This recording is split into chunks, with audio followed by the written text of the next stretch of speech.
questi ideali sono ancora i nostri?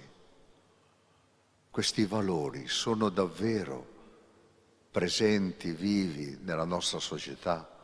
È la domanda che il vescovo Alberto Tanasini ha posto durante la messa in suffragio dei caduti celebrata nella cattedrale di Nostra Signora dell'Orto in occasione del 74° anniversario della Liberazione. Davanti ad un'assemblea composta da ANPI e da istituzioni locali, Monsignor Tanasini ha invitato a riflettere sull'involuzione del concetto di libertà, da ideale fondato su un'antropologia integralmente umana a rivendicazione individualista e dunque incapace di costruire una società davvero solidale. Dopo la celebrazione il corteo fino a Piazza Roma con l'omaggio al monumento ai caduti, quindi il trasferimento al cimitero di Chiavari con l'orazione dello storico Guido Levi. Io dico sempre che la resistenza italiana fu una resistenza unitaria. Socialisti, comunisti, cattolici, liberali, repubblicani, azionisti combatterono insieme. Purtroppo, a fronte di una resistenza unitaria, dopo la resistenza, negli anni successivi sono nate polemiche che io ovviamente non condivido, perché credo che sia veramente una festa di tutti, dell'Italia democratica e di tutti coloro che hanno contribuito a quest'Italia.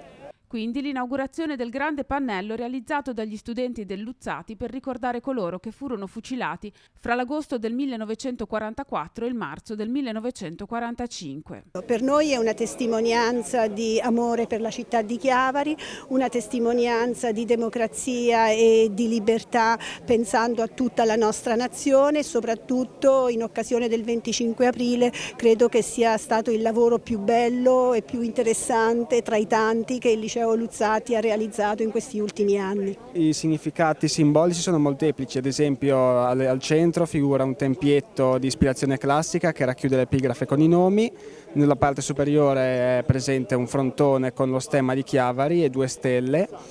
Poi invece lo stesso tempietto è inquadrato sui lati da diversi elementi, tra i quali è presente un mazzo di papaveri nel quale si fa allusione alla voglia di rinascita del paese dopo la liberazione, mentre sulla destra è rappresentata una coccarda con i colori dell'Italia e quelli della città di Chiavari, nella quale campeggia il simbolo dell'ANPI, quindi dei partigiani italiani.